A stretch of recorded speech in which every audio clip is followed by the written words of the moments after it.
porque o Fundo Monetário Internacional melhorou a projeção de crescimento do Brasil e agora prevê expansão de pelo menos 2,4% este ano, mas passou a haver uma desaceleração mais intensa em 2026, citando o impacto das tarifas nos Estados Unidos. Alan Gani, bons resultados em relação ao PIB, Alan Gani aqui nos estúdios com a gente, mas ainda abaixo da média, é isso? Exatamente, né? Quer dizer, muito aquém ainda do desejado, né? A média mundial gira em torno de 3,2% para este ano, para o ano de 2025, no ano que vem 3,1%, e aí a gente com uma previsão de crescimento de 2,4%.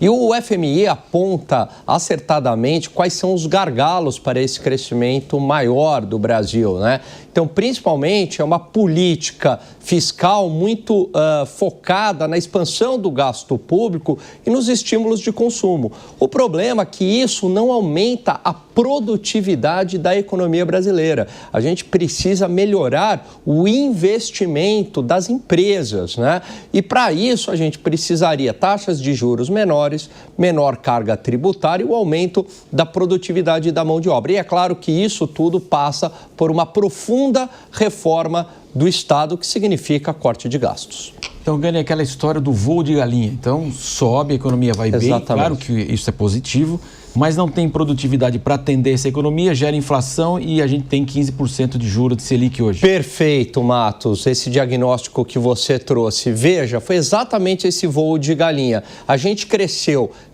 em torno de 3% em 2022, 2023 e 2024 e não se sustentou este crescimento econômico. E foi um crescimento muito baseado nos estímulos pontuais, né? Então, política fiscal expansionista, expansão do gasto público, crédito subsidiado, impostos também subsidiados para alguns setores, estímulos ao consumo, enfim. E aí você bate, né? A demanda sobe e bate numa produção, numa capacidade de oferta do país estagnada. E isso gera, como você bem pontuou, um processo inflacionário. E aí na inflação não tem outro jeito, o Banco Central sobe a taxa de juros e acaba de novo desaquecendo a economia. E a gente não consegue sair deste ciclo perverso, né? Que é esse voo de galinha eterno do Brasil.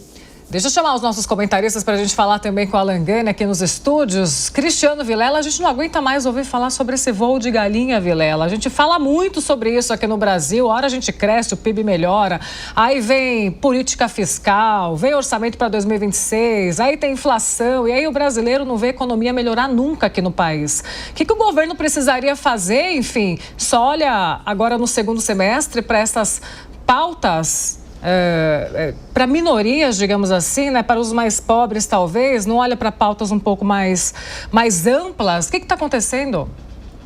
Pois é, Paulo, o governo, ele olha para o seu benefício eleitoral, para fazer política, para fazer populismo e acaba não tomando aquelas medidas que são as adultas, as medidas que precisam ser tomadas, muitas vezes o remédio amargo, muitas vezes o corte de gastos, de despesas, que é o que poderia levar o país a ter uma sanidade do ponto de vista fiscal e, com isso, permitir que houvesse uma redução na taxa básica de juros, por exemplo. Agora, infelizmente, existe uma visão absolutamente negacionista do ponto de vista econômico, que entende que a gastança desenfreada, que o problema fiscal não é sério, não é problema, é coisa inventada pelo presidente do Banco Central, pelo mercado, por outros atores que acabam sendo colocados, postos como inimigos.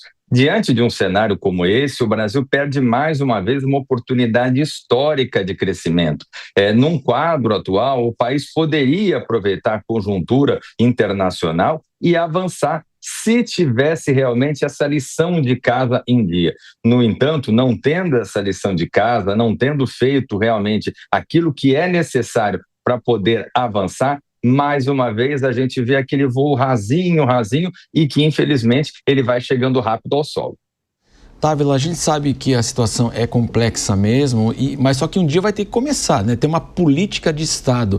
Independente de quem senta na cadeira em Brasília 4, 8 anos, aquilo que tem que ser infraestrutura, energia elétrica, crescimento, educação, saúde, ou seja, a gente não tem uma continuidade. A cada 4, 8 anos, cada um senta lá e pensa de um jeito e não tem um projeto de país para o crescimento mais estruturado, né, Dávila? É isso mesmo, Matos. Como vamos ter um projeto de país se há 20 anos temos populistas na presidência da República? Não tem a menor chance. Populismo e aumento de produtividade e competitividade não combinam. É como óleo e água. Então, o que nós precisamos é um estadista na presidência da República para atacar a pauta do aumento da produtividade. E o que seria esse aumento da produtividade? Investir seriamente na educação, porque com esta mão de obra de baixa qualidade, não tem como aumentar a produtividade, principalmente no mundo do conhecimento, de inteligência artificial e de tecnologia. Precisamos investir em infraestrutura.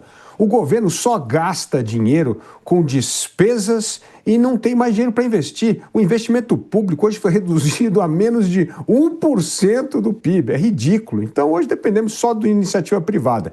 Aí a burocracia tem uma mentalidade anti-mercado que atrapalha a competitividade. Então, nós não conseguimos sequer concluir obras vitais, como é o caso, infraestrutura que você mencionou muito bem, da Ferrogrão.